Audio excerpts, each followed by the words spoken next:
With every new product released these days, I keep on telling people what a time to be a guitar player, right? There are so many ways to get high quality tone that's way more accessible and affordable than it has ever been. It's just a sincerely fun time to play guitar. If you've seen my channel, you know I'm a huge fan of capturing, this tech that allows us to take a snapshot of our amps and pedals and make our analog gear, which is heavy and valuable, sometimes finicky, make all that small and portable and digital. Obviously, huge props to Kemper for this capturing wave that's happening right now. And then obviously you have Quad Cortex and ToneX who did what everyone wanted Kemper to do ages ago. But now more and more companies are popping up that offer a similar concept. Record some noise through your amp, let the software do its magic, and a few minutes later, out comes a digital Polaroid of that amp or pedal sound.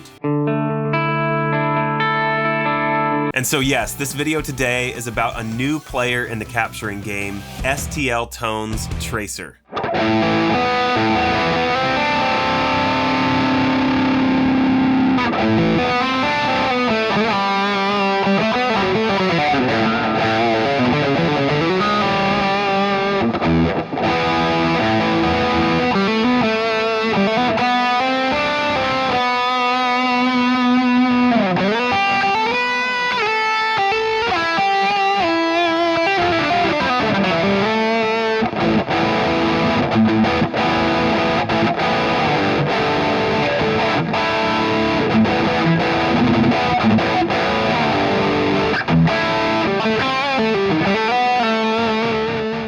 If you don't know who STL Tones is, they're not all that new. They released a software plugin called ToneHub 4 years ago now, which gave us tons of different amps and presets that we could use right in our DAW. And ToneHub utilized capture tech just like Kemper or Neural DSP. But until now, they only allowed the user to play through captures created by artists and producers and professionals, which is great for sure because you knew what you were getting was top notch.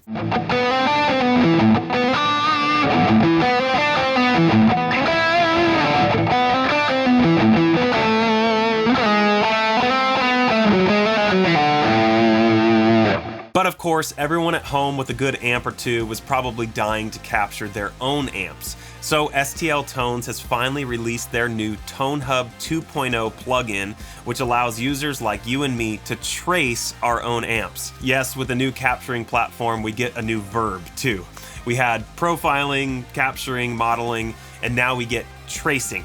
So now on ToneHub 2.0, you still get that massive library of artist-created tones, but now you and I have the same tech that they use to trace their amps and pedals. It's pretty cool. Now, I'm not going to give you a fully detailed look at every facet of this plugin. There are lots of other videos out there for that, but I just wanted to focus on what's different about this capturing tech that I think deserves a look. One of the things that immediately caught my attention was the packs tab on the side. Now, STL Tones graciously gave me a trial to all their packs to test for this video today, but this list is full of both artist presets as well as amp capture packs. Now, something unique to ToneHub is that you can have access to every single artist bundle and amp expansion pack for a low monthly fee. I believe it's $15 a month at the time of this video. Or you can purchase these packs outright and have a lifetime access to those. So that's a pretty unique model, I think, to STL Tones. The second unique thing that I actually really appreciate is how you trace an amp. It's a bit different than Kemper, QC, and ToneX and has some benefits. So within the software, you click on the tracer tab on the side, select the trace type you want, which in my case is going to be amp plus cab. And then let's look at this hardware setup example. So to do a trace, you'll need an audio interface and a reamp box of some kind. Turns out that my ToneX capture box works perfectly for this, and I already have the attenuation set to where I feel it's most ideal for STL Tones Tracer as well. Then you hit proceed. And here's where it's different than all the others. You could read the fine print and all that when you do this yourself, but essentially you're given a WAV file that you'll import into your DAW. Just got to make sure your project is at least 48 kilohertz, but you can go higher if you want to. Once that WAV file is loaded onto a track, you'll set the output of that track to whatever output you want. Then send that balanced signal into a reamp box, which converts it to an unbalanced instrument level signal that you'll send to the input of a guitar pedal or the input of an amp. Next, if you're using an amp, you'll mic it up just the way you want to. You'll plug that mic into your interface and any other mic preamps or EQs, things like that. Then record that mic'd and processed signal of that trace tone into your DAW. You just got to make sure you set your mic gain so that it doesn't exceed -5 dB at the loudest peaks. The whole tracer file is about 4 minutes long and plays a typical combo of white noise and actual guitar and bass playing. So now that you have the recorded version of the tracer tone, you trim the file to the exact length of the original file and export that as a WAV file. Now, before we talk about the next step, let's look at the benefits of tracing using this kind of system. Number one, you can send the trace signal through your amp over and over again in succession and do all the processing later. So I could record the amp at these settings, then do another recording on a separate track with different settings, all in a row if I wanted. And honestly, I sincerely wish ToneX and Quad Cortex and all the other ones did that, because at least on ToneX, the time it takes to send the signal through the amp and then train a capture is rather long. So when you're doing back-to-back captures, it means you're making noise all day, which for me in my environment is really annoying to my coworkers. So to be able just to pick a dedicated time and spend an hour of loudness to the capture process is really beneficial for me. Now you still have to train each trace separate, but that's easy enough to do throughout the day while working on other stuff. Number two, the second benefit to this system is that you can use 1 or 2 or 3 or 4 microphones. Now, sure, with the right interface and some fancy routing, you could use that many mics with ToneX or QC, but this system just makes it super easy. Now, also, because your traces at this stage are just audio files, if you don't own any hardware, outboard EQ at the recording phase, you could apply EQ and other tone shaping methods with plugins on your tracks before you export.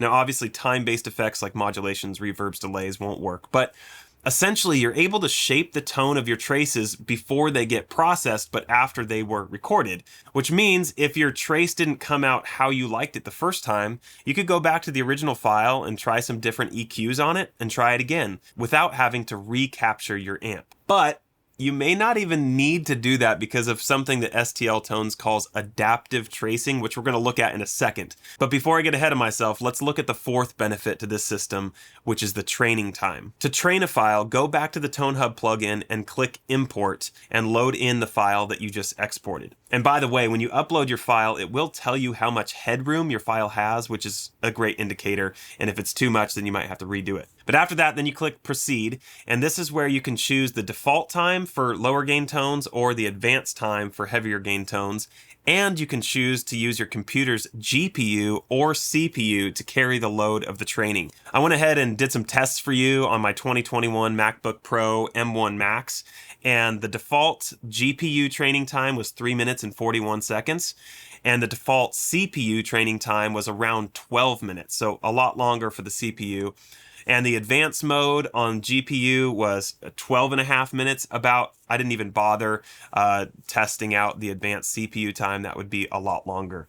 Now, obviously the training time for ToneX, if you're familiar with ToneX, it's much, much longer on both default and advanced. So Tracer has an edge there. Now, after it's all traced, you're taken to a settings page. And this, in my view, is the fifth benefit to the workflow of the Tracer system. The idea with the settings page is that you get to select the tone stack that best matches the amp you just traced.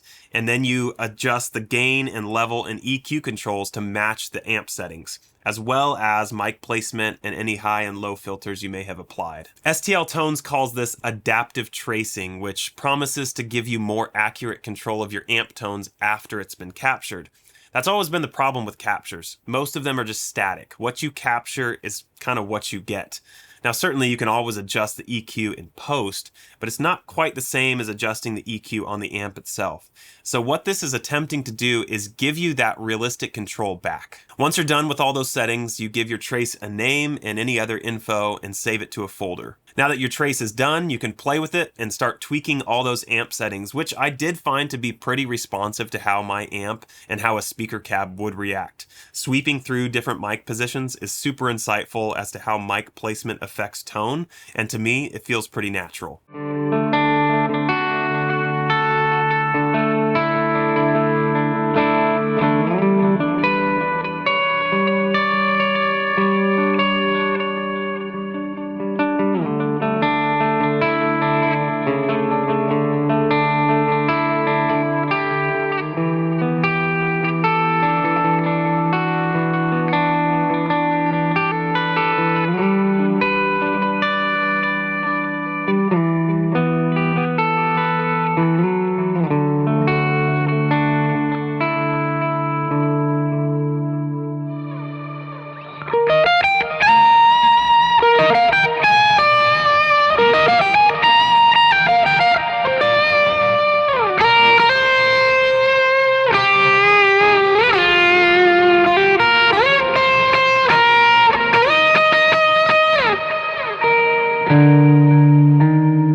STL Tones is committed to more and more improvements to the tracing process over time, and they're also releasing new artist and producer packs every month. So if you haven't heard of STL Tones before, definitely check them out. And I believe you can get a free 10-day demo as well, so you can try this out for yourself. The AC30 that I captured for this video is available for free on Trace Exchange.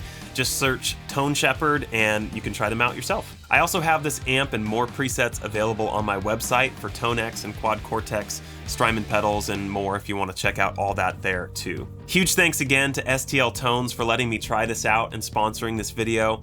I think ToneHub is a great new product that keeps the capture train moving, which is amazing, and I'm in full support of the ongoing race to develop the perfect capture tech. I think that's just going to benefit all of us guitar players in the end. So please do head over to stltones.com and snag a free version of ToneHub and try it out for yourself and see what you think. If you haven't already and you enjoy this content, I'd love if you could like this video and subscribe to the channel, do all that stuff. I'd also love to invite you over to my Instagram, where I talk about all things guitar for worship in particular, as well as wrestle with worship theology, philosophy, stuff like that.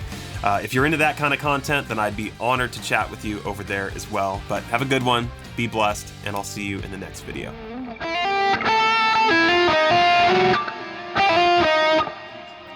What am I playing?